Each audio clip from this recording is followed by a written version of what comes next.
So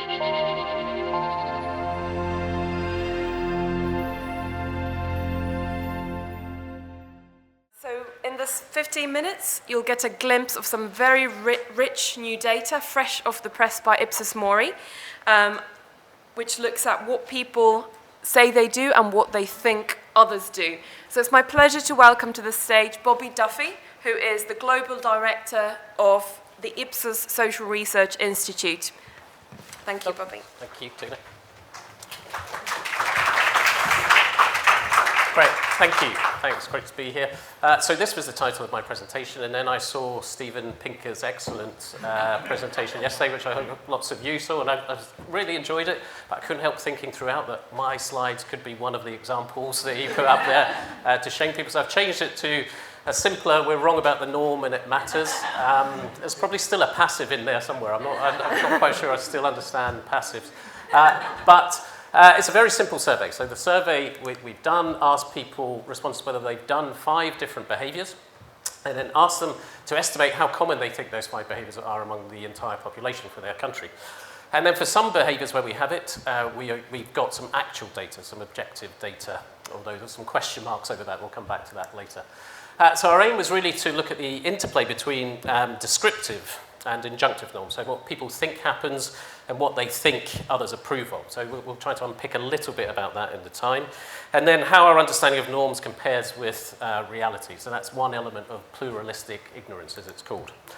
So it's based on an online survey of just over 1,000 people in 6 countries, those 6 countries listed there.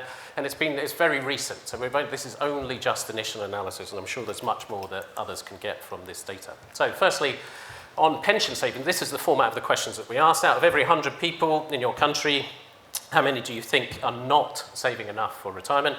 And then to what extent do you agree or disagree that you're not saving enough for retirement? And this is the types of findings that you get.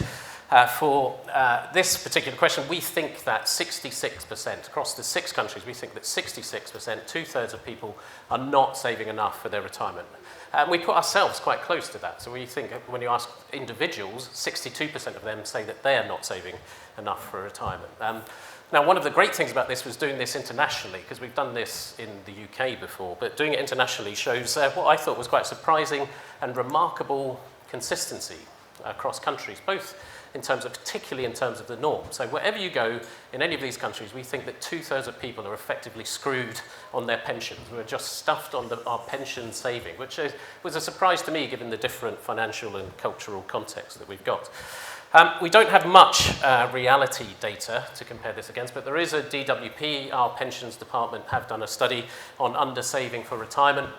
And they think that it's actually only 43% who are not getting enough income, who won't have the right income replacement ratios for retirement, whereas we think it's 65%. So we think it's a majority position that people are undersaving for retirement, when actually, according to government figures, it's not. So that's important if we think norms are important. If we think it's normal, then we're more likely to continue with that behaviour ourselves. So that's a challenge for messaging for pensions. And it's a very similar pattern with physical activity. So same sort of question format. Out of every 100 people, how many do you think do the recommended amount of physical activity? And then gave people a definition, and then asked the people themselves whether they think that they do it. And it's a very similar pattern on physical activity to what we see on pensions in terms of the perceived social norm being very close to what we would say for ourselves. So we think that 4 in 10, 41%, of people across these countries actually meet that, and we would say ourselves, 37% of us would say that we do that too. And again, very consistent across countries. So more or less throughout, particularly on the social norm, we think that 4 in 10 people in our countries meet these activities. And now we have more data on the actuals for this from WHO, World Health Organization, published in The Lancet, which would say that the reality for these is much higher. That when you look at activity surveys, 64% of people across these countries actually meet these guidelines according to the activity surveys. We think it's only 41%. So again, we're being too negative about the reality, although Teresa Marteau's here and she may tell us some more about whether that's a true picture of the reality. We can come back to that later. But still, we're erring on the side of thinking it's lower than some measures would say is the reality. But then you get a very different pattern when you look at more controversial or overtly negative behaviour. So we asked about taking sickies. which is, I'm sure, is a colloquialism from the UK, but that's just pretending to be sick to take a day off work, whether you've done that in the last year, and how many people you think have done that. So we've seen before that the norm and what we'd say for ourselves were very close together, but on sickies, it's very different, as you might expect. So we think that half the population, 52% of people, other people are taking sickies, but only 23% of us will admit to it ourselves. So we're much more likely to think other people are doing these bad behaviours than we are going to admit to ourselves. So you get this much bigger social norm gap. And there's a bit more variation between the countries on this, and in particular on their own behaviour. So if you look down at the bottom there, Americans are very comfortable with the idea of taking sickies, duvet days, those types of things. I assume that 37% of Americans say that they've done it in the last year. French are either very honest or lying in the survey that they don't do this. Only 6% of the French. So we've got quite a cultural difference in context for that. But for each of them, a big gap. We're always saying that we think other people are doing that more than us because it is more overtly negative as a behaviour. And it's a very similar pattern with tax avoidance in the sense of we put the social norm for tax avoidance much higher than we admit to ourselves. So we think that 4 in 10 across these countries, we think 4 in 10 people are avoiding tax on either their income or their purchases, but only 9% of us admit to that ourselves. So again, a big, very similar percentage point gap between that and sickies. And this is pretty consistent across countries. Mostly Americans, again, a little bit more honest or a different cultural context in terms of 14% of them admitting to tax avoidance. That could be to do with the tax system as well as cultural effects. Interestingly, Germans think they're either more compliant, so they're only 32%, they think only 32%, so a greater sense of compliance among the German population for their population. Then we were next, actually, so 36%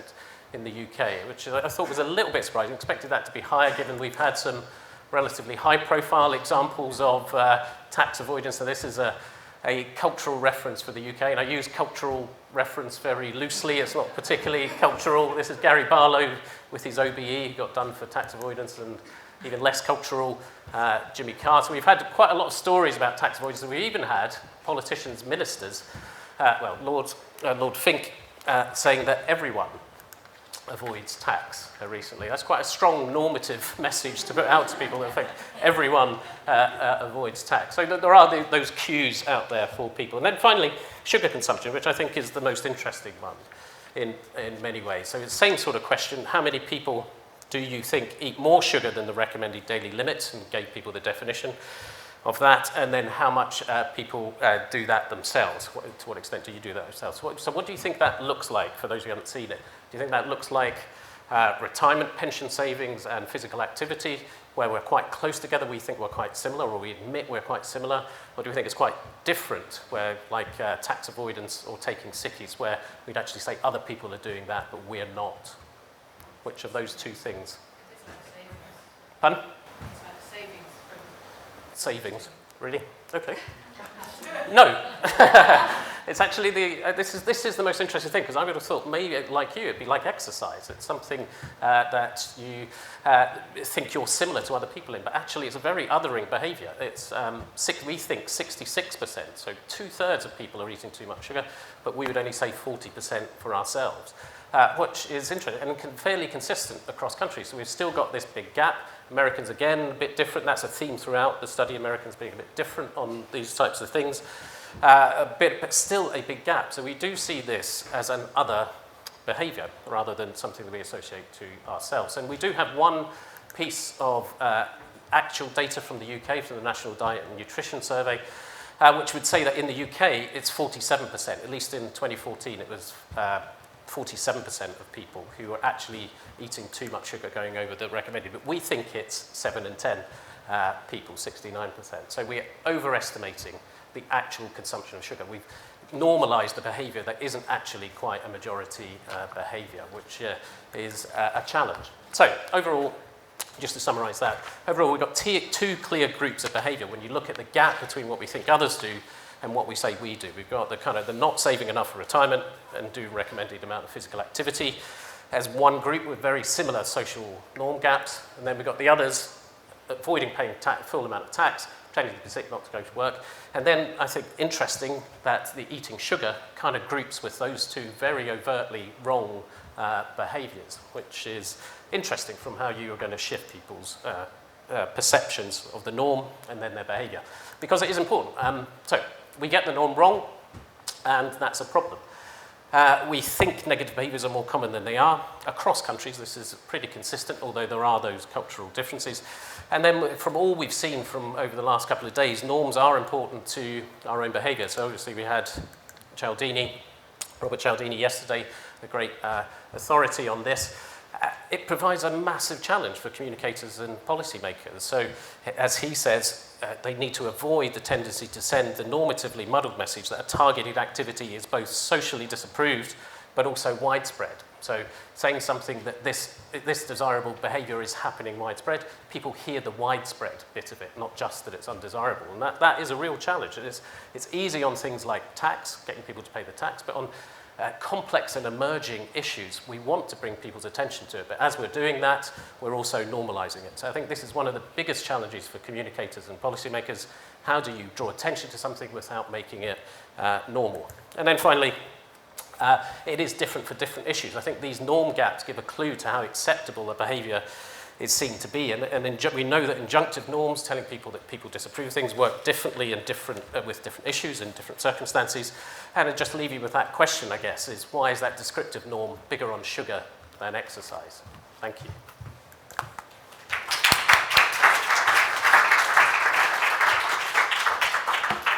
Hi, Leanna Pitt from Genesis. Just a question, do you think the way that the survey was constructed and the order of the questions had any impact on responses? Really good question. Good question because we thought of that before we did it. So we rotated the order of the questions because we thought the same. That it may affect results if you get asked about other people before you think about yourself, or vice versa. And actually, it has a minor effect on the ones that are less desirable, but quite minor. So it will shift it 3 or 4 percentage points. It's statistically significant, but only just statistically significant. So yes, there is an effect. When you're asking people about other people's behaviour first, it raises the amount you would admit to yourself. So there is that order effect from a kind of classic questionnaire design perspective.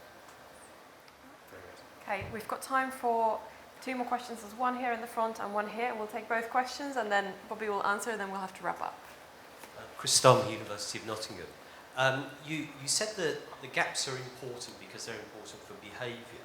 And I just wondered what that thought is based on. I mean, it's clear from Cialdini work and so on that you can influence people by presenting them with evidence about the norms. But are you making a general presumption that any norm that people report is predictive of their behaviour?